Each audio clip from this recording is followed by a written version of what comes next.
강혜신의 오늘의 미국.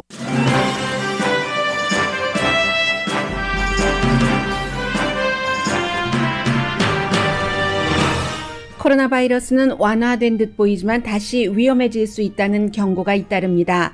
봄방학과 규제 완화로 비치에 인파가 몰리자 플로리다주 마이애미시가 저녁 8시 통행 금지를 4월 12일까지 연장했습니다. 영국 백신 아스트라제네카가 미국 임상시험에서 큰 효력이 있어 긴급 신청 요청을 했지만 미국은 이미 미제 백신이 확보된 상태입니다. 문제는 마초 근성의 백신 접종을 거부하는 사람들인데 주로 공화당 남자들입니다. 애틀란타 스파 사건은 미 전국에서 아시안들이 뭉쳐 재발 방지를 위한 캠페인을 하고 대통령을 비롯한 민주당 정치인들이 적극적으로 응답 중입니다. 세계 최강대국인 두 나라 미국과 중국이 고위급 회담을 끝냈는데 결론은 트럼프 전 대통령 시대의 미중 냉전이 끝나지 않는다는 사실입니다. 한국 등 관계 국가들은 고민하게 됐습니다. 트럼프 전 대통령은 곧 소셜미디어를 만들 것이라고 그의 선거 참모가 밝혔습니다. 로이드 어스틴 국방장관이 아프가니스탄을 깜짝 방문했는데 그의 방문 직전 국무장관이 밝힌 것과는 다른 입장을 내놓았습니다. 행정부의 경고에도 불구하고 미국으로 오려는 나홀로 어린이들이 국경에서 줄어들지 않고 있습니다. 손가락질 게임이 시작됐습니다. 미국 탑 1% 부자들은 수입의 20%를 보고하지 않는다고 월스트리트저널 등이 보도했습니다. 여러분 안녕하십니까? 오늘의 미국 강혜신입니다. 네, 코로나 바이러스 사태가요 세계적으로 줄어드는 것이 아니라 지금 늘어나고 있습니다.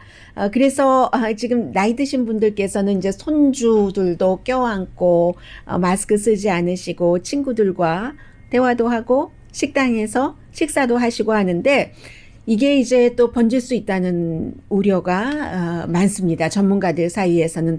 사실은 이 코로나 바이러스 사태에 대해서 민주당은 너무 주의하라고 하고 공화당은 너무 주의하지 말라고 하고 한다는 것이 어느 정도 양쪽에 블레임이 가는 것이 사실이기는 합니다만은 백신을 맞으셨다 하더라도 이제 그 변이 바이러스를 우리가 알 수 없기 때문에 이러한 저도 방송에서 여러분들께 많이 말씀드리고 있습니다. 유럽연합, 또 라틴 아메리카, 아프리카, 중앙아시아, 미국과 캐나다도 캘리포니아주, 로스앤젤레스 지역이나 오렌지 카운티는 조금 줄어들고 있습니다만 그 밖에 다른 지역에서 미시건주 같은 데서 많이 퍼지고 있기 때문에 중요한 것이죠. 1월 11일부터 2월 한 중순, 한 2월 20일까지는 줄어들었는데 그 이후에는 가장 낮았던 코로나 바이러스의 확진 상태가 그때보다 30%, 약 3분의 1이 늘어났습니다. 줄어든 것 자체는 백신 때문이죠. 아무래도 백신 접종을 많이 하게 되니까. 그런데 백신 접종을 하니까 이렇게 느슨해져서 사람들이 나가고 일반 개인들뿐만이 아니라 국가에서도 정부에서도 아직은 조금 더 단속했으면 좋겠는데 하는데도 풀어주고 하니까 그런 거죠. 그리고 이제 변이감이 바이러스는 지금 이제 시간이 지나면서 보니까 영국에서 발생한 그 새로운 신종 변이 바이러스 같은 경우는 일반 바이러스보다 한 30% 감염률이 현재로서는 높은 것으로 나타나고 있습니다.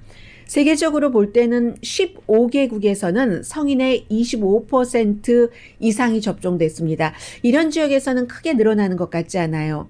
영국은 성인의 거의 반이 적어도 한 번 접종을 했는데도 영국은 지금 심하잖아요. 그러니까 주변 국가들도 프랑스 같은 데도 다시 문을 닫고 하는데 미국의 경우는 64세 이상, 65세 이상 분들이 약 3분의 2, 그러니까 65세 분들이 65%가 코로나 바이러스 백신 접종을 받았습니다. 이렇게 행정부에서 지금 홍보를 하고 있잖아요. 그렇지만 뭐 로스앤젤레스에 오늘 뭐 7만 도스가 온다. 그러니까 빨리 접종 받아라. 말은 그렇게 하는데요. 접종을 받기가 쉽지가 않아요. 로스앤젤레스 시만 하더라도 인구가 지금 400만 명인데 카운티가 1000만 명인데 그 7만 도스 가지고 되겠습니까? 어린아이를 빼놓는다 하더라도. 그래도 다행인 것은 미국은 이렇게 백신이 좀 확보가 돼 있기 때문에요. 어쨌든 이 백신 접종과 코로나 바이러스에 대해서는 물론 뭐 건강한 젊은 사람들은 큰 해가 없이 본인이 코로나 바이러스에 감염이 됐는지 안 됐는지도 모르고 낫겠지만 아무래도 병이 있으신 분들, 젊으셔도 그리고 나이 드신 분들이 항상 문제인 거죠. 코로나 바이러스로 인해서 뜬 정치인도 있고 진 정치인도 있고 떴다 지는 정치인, 뭐 뉴욕이나 캘리포니아 주지사 같은 그런 것도 많은데 지금 플로리다 주가 사실은 정치적으로 이 코로나 바이러스에 접근을 하기 때문에 일반인들이 젊은 사람들은 상관이 없지만 나이 드신 분들은 조금 피해를 보는 것도 사실입니다. 주지사가 이 많은 것을 개방을 하라고 하고 그러나 플로리다 주에서도 도시 마이애미 같은 곳 비치가 있고 다른 지역에서 사람들이 많이 들어오고 하는 곳은 시장으로서 걱정이 되는 거예요. 지난 주말에 뭐 사람들이 너무 많이 모여서요. 사고도 났고 실제로 그리고 이제 마이애미 비치에 오는 사람들의 90%가 그 동네 사람들이 아니라는 겁니다. 다른 동네에서 사람들이 와서 너무 많은 사람들이 오니까 그럴 때 이제 그 사람들의 양심 같은 것도 흔들리잖아요.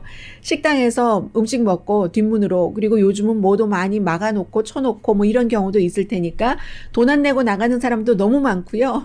식당 이제 훼손되는 그런 경우도 많고 사람들이 따닥 붙어서 마스크 쓰지 않고 춤추고 모래사장에서 하니까 결국은 통행금지가 발효가 됐고 지난 사흘 동안 1000명이 체포가 됐습니다.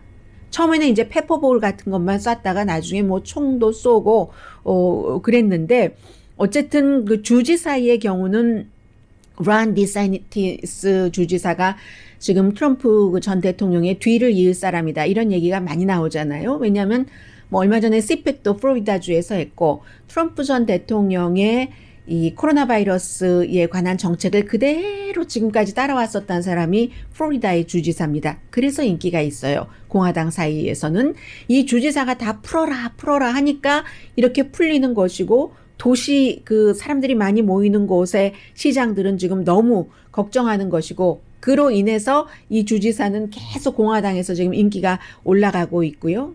이것도 어떻게 될지 몰라요. 2024년 뭐 본인이 아직 대선에 나간다 안 나간다 얘기는 안 했지만 2024년 정치적으로는 굉장히 긴 타임 스케줄입니다. 1년 사이에 게빈 뉴섬 캘리포니아 주지사와 앤드류 쿠머 뉴욕 주지사가 떴다 지는 것을 보면은 알 수 있습니다. 그래서 정치적인 것이 너무 많이 개입됐기 때문에 이런데 우선 문제는 백신은 많이 그 자유로워져서 그나마 이제 3월, 4월 지나고 나면은 미국의 거의 모든 사람들이 백신 접종을 받을 수 있을 정도로 파이저 그리고 이제 모더나의 백신이 미국에서 생산이 되고 있기 때문에 큰 걱정은 없고 게다 대고 이제 아스트라제네카 같은 옥스포드 아스트라제네카 영국 백신도 미국에서 뭐 32,000 몇 명을 대상으로 쭉 그 임상 시험을 했더니 거의 그 효력이 있었다는 거잖아요. 병원에 간다던가 여기까지 막는 게 한 80%, 79%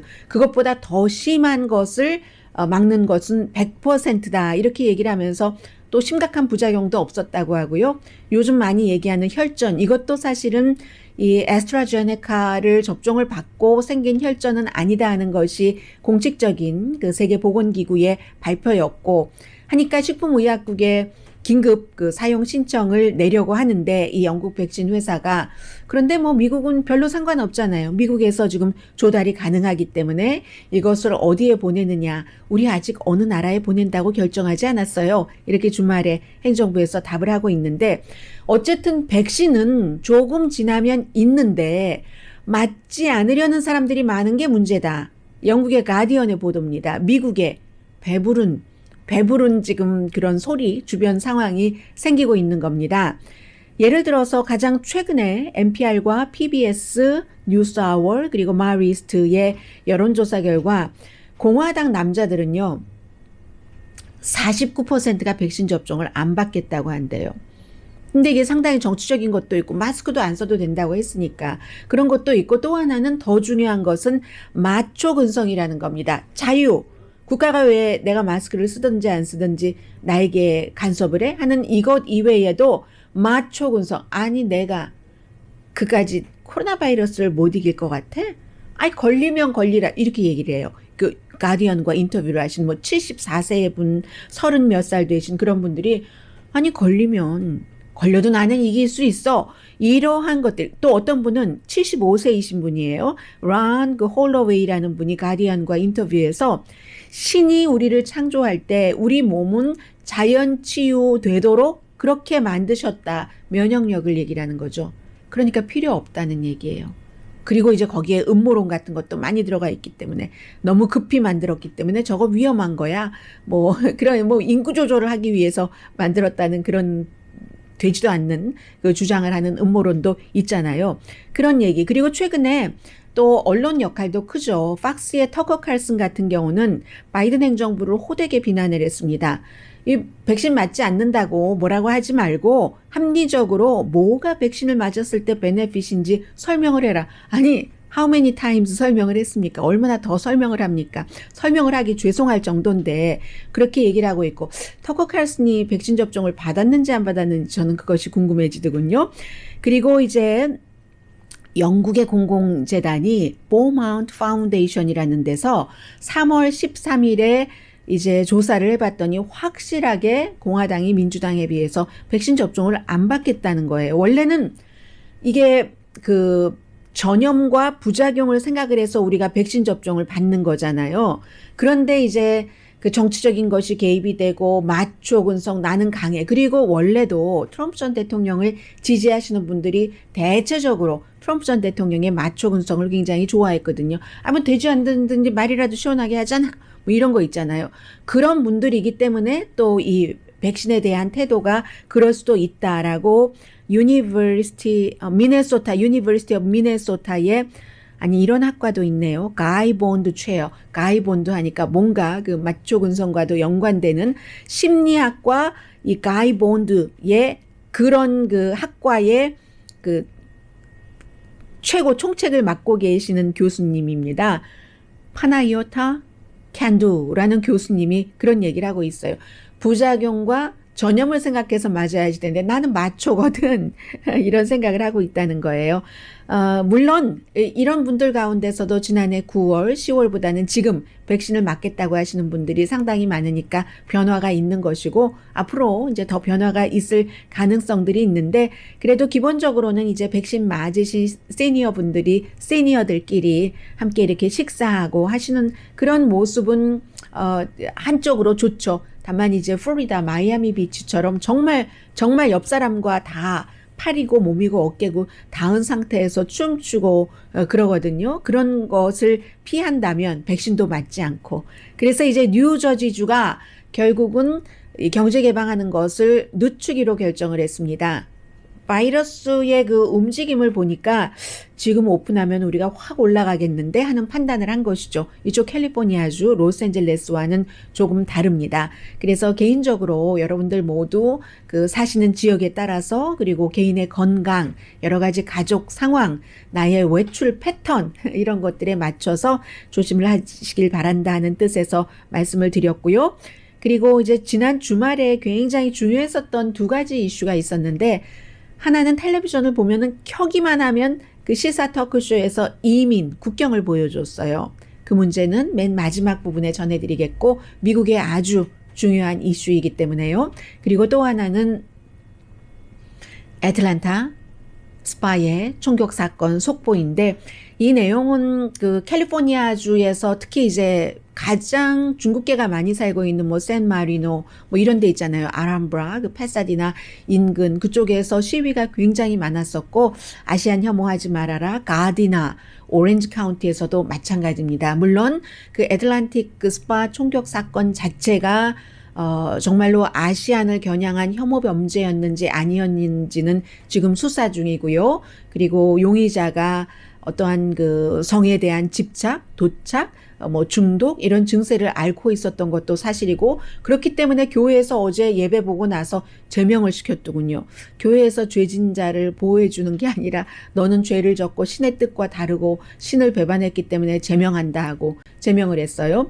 그런 일이 있었는데 그것은 수사에서 나와야지 되는데 연방 수사국장도 NPR 방송과 인터뷰할 때 보니까 우선 그 용의자는 그 본인이 그런 뜻에서 나에게 유혹을 일으키는 장소를 다 없애버리고 싶었다 해서 그런 사건을 거기서 저질렀다고 하고 그러나 많은 그 에이시안 아메리칸 커뮤니티에서는 그렇게 받아들이지 않습니다. 그리고 이제 숨진 사람이 두 사람은 그 백인 커스터머 남녀 따로따로 간 커스터머였지만 그 밖에 피해자는 한 사람 다친 사람을 제외하고는 전부 에이시안 아메리칸이고 에이시안 아메리칸이 운영하는 그 스파를 목표로 해서 갔었던 곳이고 물론 평소에 본인이 드나들었던 곳이라고는 하지만 그리고 이제 피해자들의 신원이 쭉 드러나면서 뭐 그 업종에서 일을 할 수밖에 없어서 일했었던 분들, 주방에서 일했었던 분들, 정말 손님을 맞아서 어쩌면 불법일 수도 있는 일을 했을 수도 있는 그런 사람들까지 신원이 전부 발표가 됐는데도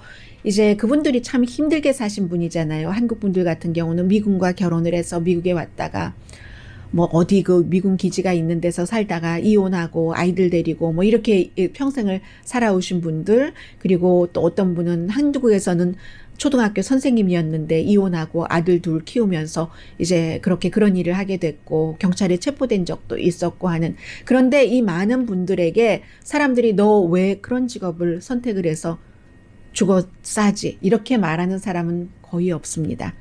거의 없기를 바라는 저의 희망사항인지도 모르는데 그런 그 과거에 여러 가지 일들이 드러났어도 장례비가 없다고 하니까 지금 거의 300만 달러가 모였어요. 그러니까 아들들이 우리 어머니가 이제야 편히 눈을 감을 수 있겠군요. 왜냐하면 그 아들들을 그 생각을 해서 장례비도 걱정하고 있었는데 인간적으로는 이제 그런 면들이 있고요. 아시안계 혐오 범죄냐 아니냐는 수사를 해야지 되지만 이참에 미 전국에서 코로나 바이러스가 쿵후 바이러스, 차이니스 바이러스, 중국 바이러스, 차이나 바이러스라고 해서 중국인을 포함한 또 중국인으로 오인을 해서 한인, 저페니즈 아메리칸, 뭐 필리피노, 비엔나미스가 많이 지금 혐오 범죄에 시달리고 있기 때문에 이참에 미국의 혐오 범죄, 아시안에 대한 혐오 범죄가 아주 오랜 역사인데 그것을 정말 막아야지 된다. 이제는 오늘 로스앤젤레스 타임즈 보니까 어떤 젊은 여성이 그런 얘기를 하더군요. 조용히 울지 않겠다. 말하겠다.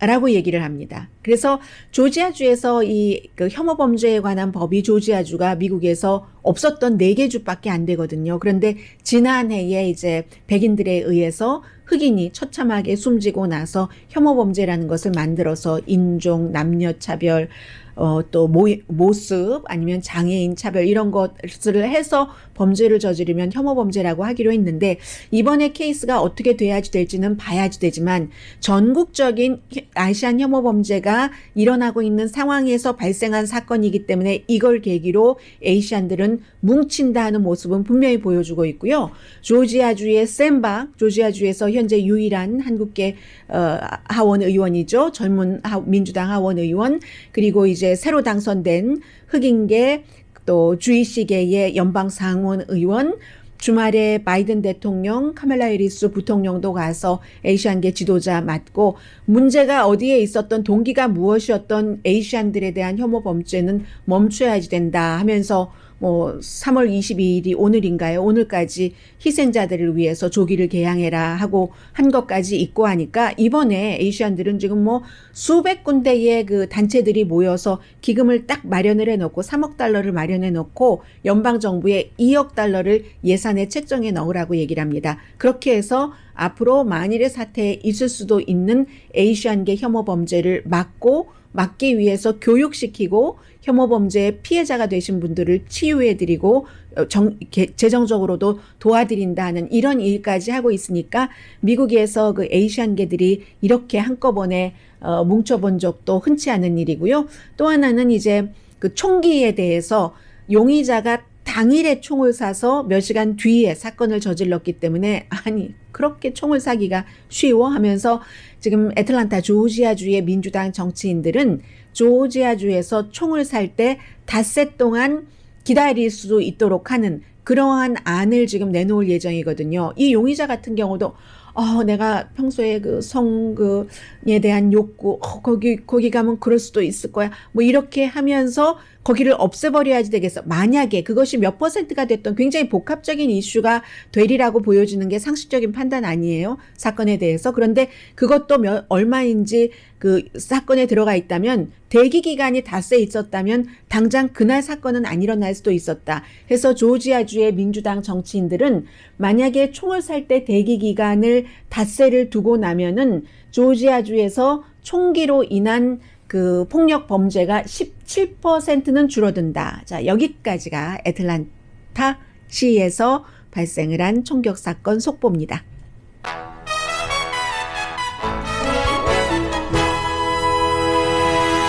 잠시 뒤에는 세계사적으로 아주 중요한, 그러니까 거창해 보이죠? 그런데 어차피 살아가면서 오늘의 미국 여러분들께서 저와 함께 하시는 이 시간 동안에 세계의 가장 중요한 흐름이 이렇다 하고 파악해 두시는 게 좋겠죠? 미국과 중국의 앵커리지 회담이 끝났는데 이게 미국에도 중국에도 세계에도 많은 영향을 미치고요. 제가 이제 이런 뉴스가 나오면 한국 뉴스를 조금 모니터를 합니다. 한국에서는 또 대체적인 매체가 어느 나라나 다 그렇긴 하지만 항상 자신들에게 좋게 가져가면서 뉴스를 보도를 하거든요. 그것도 사실과는 다르게 얘기를 하면서. 그래서도 제가 이 내용을 전해드려야지 되겠다라고 생각을 했습니다. 잠시 뒤에 보도해 드립니다. 라디오 서울 방송 오늘의 미국 듣고 계십니다.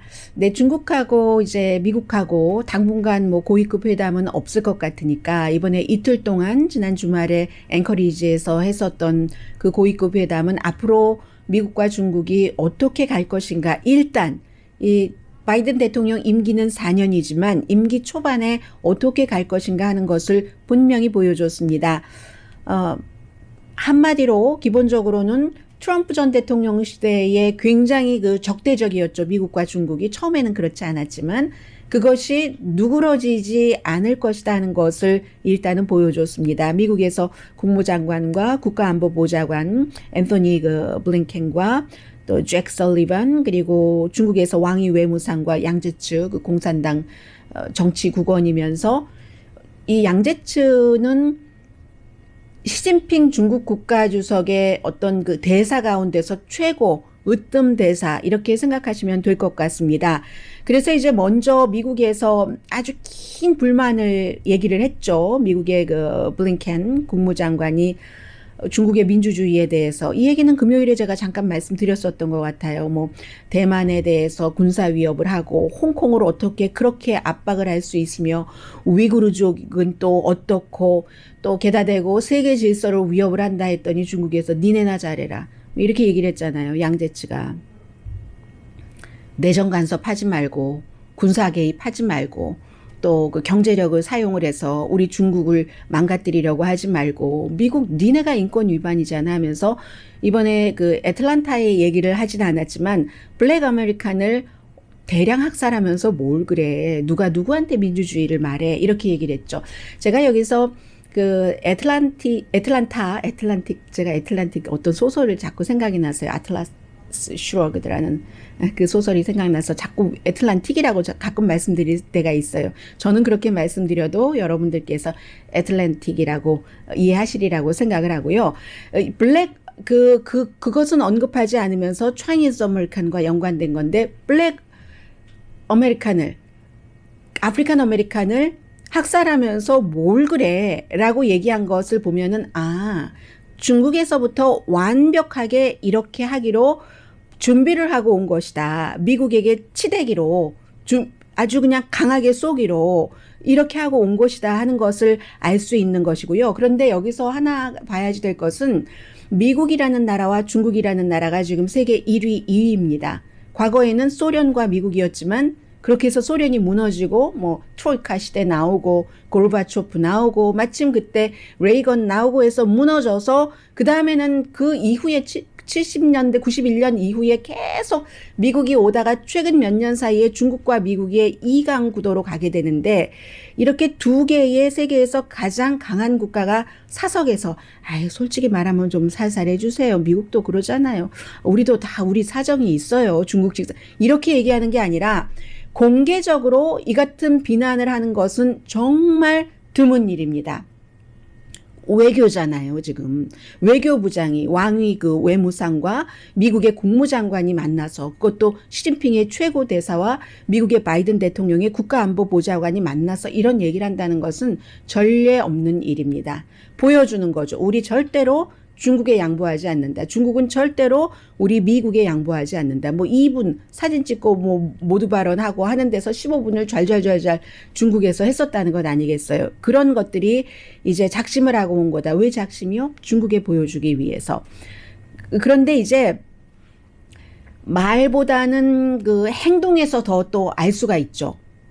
바뀔 것 같지 않습니다. 중국은 뭐 미국이랑 이런 회담을 앞두고도 계속 그 홍콩에 대해서 압박, 위구르족 압박, 호주에 대한 뭐 무역 보복 이제 뒤로 가지 않았고 미국에 대한 사이버 공격 계속 하고 있고요. 그리고 또 하나는 이 미팅을 앵커리지에서 미팅을 하고 있는 도중에 미국을 도왔다 해서 파웨이 사건과 관련해서 도왔다 해서 이제 잡혀 있는 캐나다인을 중국에서 법정에 세운 거죠. 봐라, 시위하는 거예요. 그리고 오늘도 또 다른 이제 캐나다인을 캐나다가 미국에 협조를 한다 하는 형태로 해서 스파이 혐의로 두 사람 다 잡아놨거든요. 이렇게 잡아놓은 사람을 또 오늘도 법정에 세우고 하니까 미국 국무장관은 아니 죄 없는 사람들을 뭐 800일 이상 인질로 만들고 있어 라고 말은 하지만 어쨌든 중국도 미국에 대해서 이런 회담 전에 모두 좀 해주고 할 때 잘 지내보자는 거구나. 친구로 하는데 그게 아니라는 겁니다.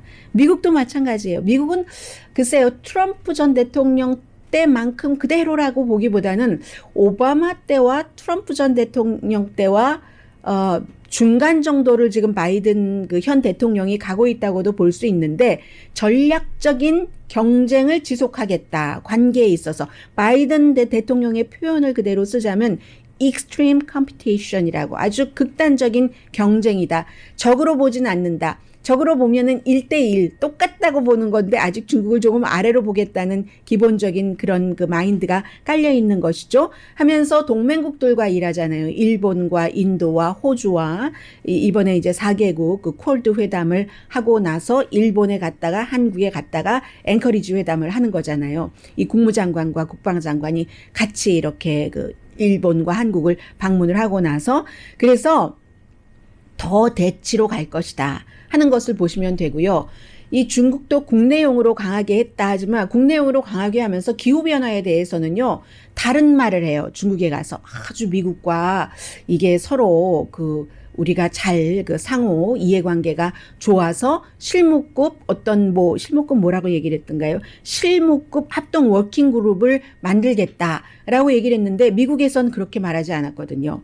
기후변화에 대해서 토론은 했지만 워킹그룹을 만들지는 않았다. 중국은 이산화탄소를 세계에서 가장 많이 방출하는 국가다. 이렇게 얘기를 했습니다.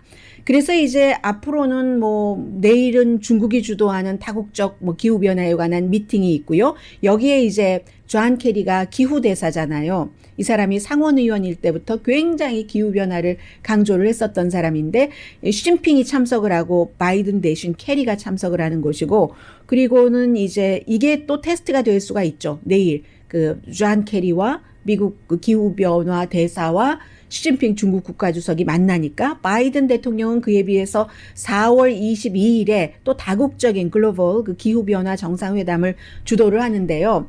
여기서 말씀드리고 싶은 것은 중국에 가서 중국 팀이 미국과 이런 회담을 했다 하고 말한 것과 미국 국무부에서 말한 게 다르잖아요.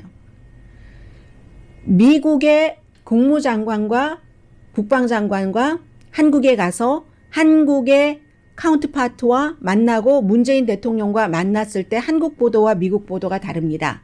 제가 그날 여러분들께 지적을 해드렸어요. 한국에서는 한반도 비핵화다라고 얘기를 했는데 미국에서는 한반도 비핵화가 아니라 북한의 비핵화라고 얘기를 했습니다. 그것은 북한에 있는 핵무기만 없앤다는 것이고 한국에 있는 뭐 잠수함이라든가 다른 뭐 북한 같은 핵무기는 아니지만 그가 다른 그 무기는 없애지 않는다는 것이 미국의 입장이고 여기서 또 하나 중요한 것은 이번 한국과 미국의 회담에서 무슨 일을 결정할 때 항상 두 나라가 일치를 해야지 된다. 그럼 이 경우에 한반도 비핵화와 한국이 얘기하는 북한의 비핵화 어느 나라가 힘이 더 강해요? 외교에서.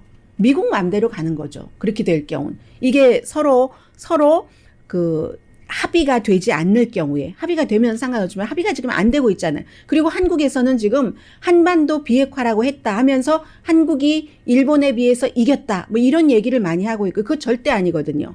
한국에서는 한반도 비핵화라고 했다고 하지만 미국에서는 북한의 비핵화라고 했다라고 얘기를 하고 있기 때문에 어떤 경우에는 이런 그 국제 관계의 뉴스를 보실 때 여러분들께서 양국의 그 보도와 양국의 정부의 입장을 그대로 똑같이 동일하게 보셔야지 된다. 균형 있게 보셔야지 된다는 말씀을 드리고 싶었고요. 그래서 한국 매체에서 뭐 특히 이제 뭐 한국이 다 이겼다. 뭐 그것도 또 꼭 일본하고 같이 비교를 하잖아요. 일본보다 절대 그런 것은 아니고요. 중요한 것은 이렇게 미국과 중국이 계속 냉전 사태를 맞게 되면 한국은 너무 어려워지는 거죠. 일본처럼 보세요. 미국, 중국, 다음에 이제 일본이라고 할 수가 있잖아요. 경제적으로나 뭐 여러 가지가 특히 이제 아시아에서는 그렇게 되는 경우 일본은 이미 여러 가지 지정학상인 문제 뭐 여러 가지가 맞기 때문에 미국에 딱 달라붙어서 그것은 2차 대전 이후에 미국의 아시아에서의 최대 우방국은 일본이 될 수밖에 없고요. 그것을 인정할 수밖에 없습니다. 서로의 이해관계니까 이것은 감정이 아니라. 그렇게 해서 일본은 미국에 딱 붙어서 중국을 견제하고 중국과 일본 간에 어떠한 것도 있으니까 그렇게 한다고 할 때 한국은 지금 너무 걱정이잖아요. 경제적으로는 당연히 중국과 상호 교류나 의존도도 있는 것이고 그에 비해서 미국은 안보 때문에 미국과 잘 지내야지 되고 더군다나 그런데 북한에 대한 입장이 미국과 한국이 또 다르잖아요. 한국은 아무래도 같은 민족이니까 미국과 같을 수는 없습니다. 그러니까 중국과 미국의 입장이 다르다는 것은 한국에는 중국으로 봐서도 그렇고 북한으로 봐서도 그렇고 굉장히 힘든 거죠.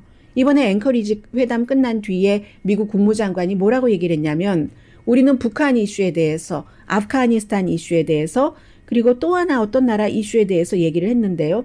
그런 이슈에 대해서 중국과 의견 일치를 보지 못했다라고 얘기를 한 겁니다. 그래서 세계에서 가장 중요한 그리고 가장 힘이 많은 경제적으로나 군사적으로는 아직 중국이 미국 따라오려면 멀었습니다만은 그런 두 국가가 대치하고 있을 때 주변 국가들은 고래 싸움에 새우등이 터질 수도 있다. 이것을 현명하게 어떻게 헤쳐나가야 되는가. 그러려면 오히려 사실 파악을 잘해야 되는 거죠. 아주 좋게 우리에게 좋게 해석하고 좋은 말만 골라 듣고 우리 잘했어. 우린 무조건 외교를 너무 잘해. 뭐 일본은 외교를 너무 못해. 뭐 이런 말 하잖아요.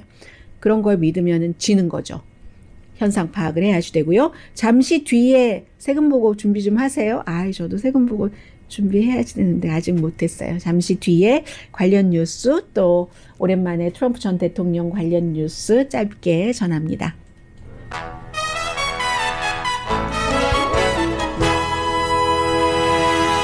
라디오 서울 방송 오늘의 미국 듣고 계십니다. 네, 지금 마이애미 비치는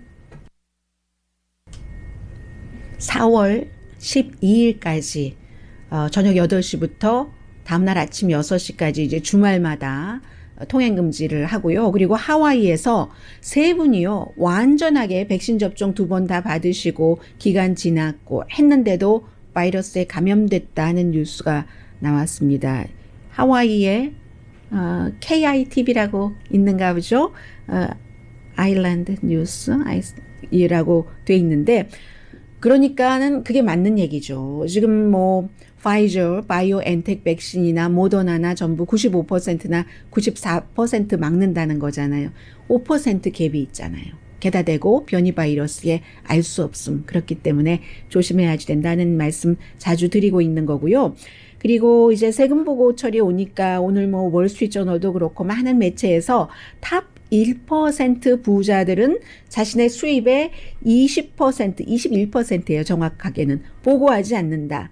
이것을 이제 아주 그 세련된 절세 전략이라고 우리들이 표현을 하고 있죠. 국세청 감사에 걸리지 않도록 프로페셔널한 전략이다라고 얘기를 하고 있는데, 이것을 쭉 뭐 여러 전문가들이 조사를 하고 전문 기구에서 조사를 해봤더니 국세청에서 생각하고 있는 것의 한 배 정도 되는 그런 그 비율이라고 하거든요. 대체적으로 어떤 방식일까요?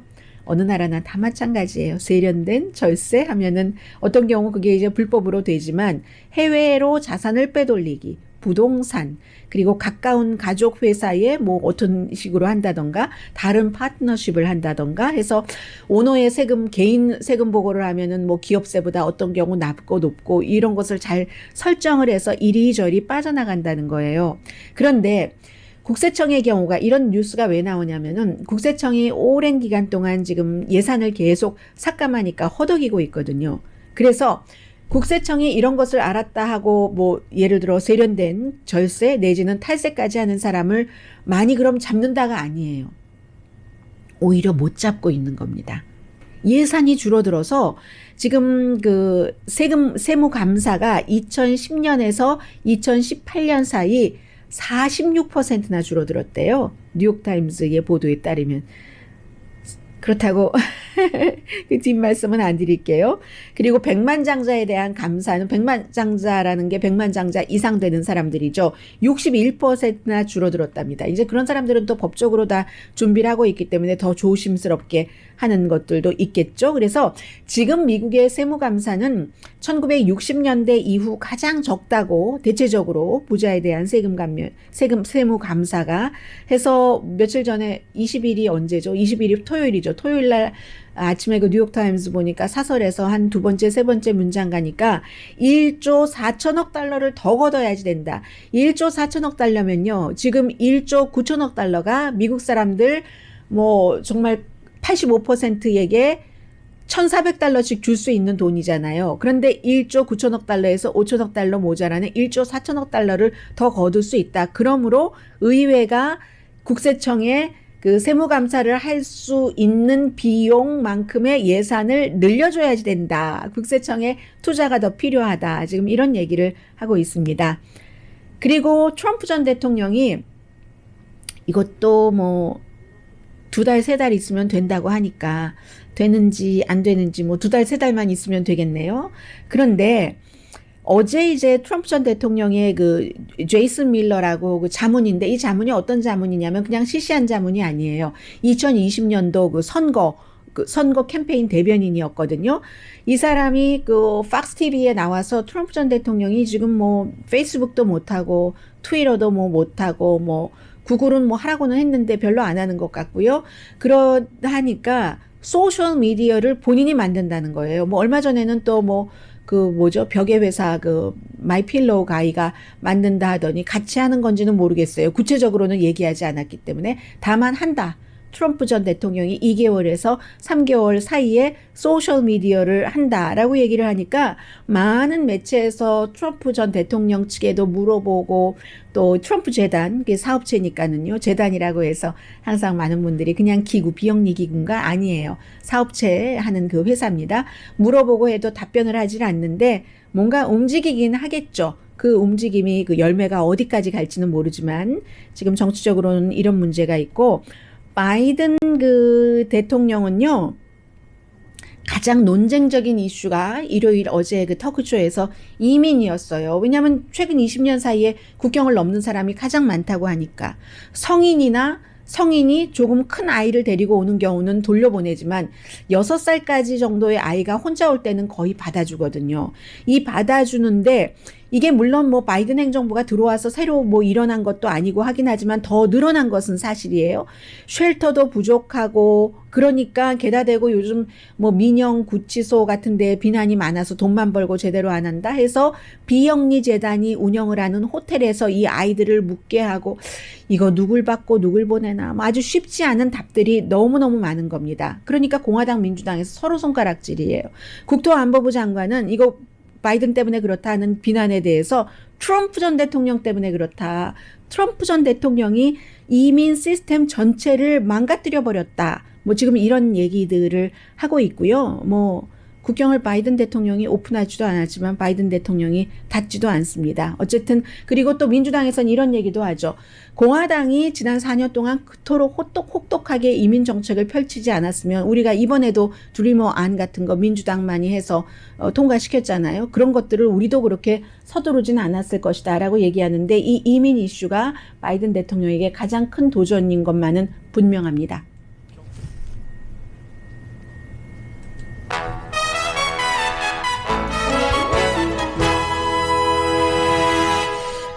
라디오 서울 방송 오늘의 미국 듣고 계십니다. 네, 이 부분은 이제 이것도 새로운 행정부가 시작되고 나서 약간 조였다가 풀어주는 그런 것으로 보여지거든요. 지금 로이드 어스틴 미국 최초의 아프리칸 아메리칸 국방장관이 이제 주말에 아프가니스탄을 예고 없이 보통 이제 이런 전쟁지대에 갈 땐 예고 없이 하고 방문하는 경우가 많죠. 방문을 했습니다.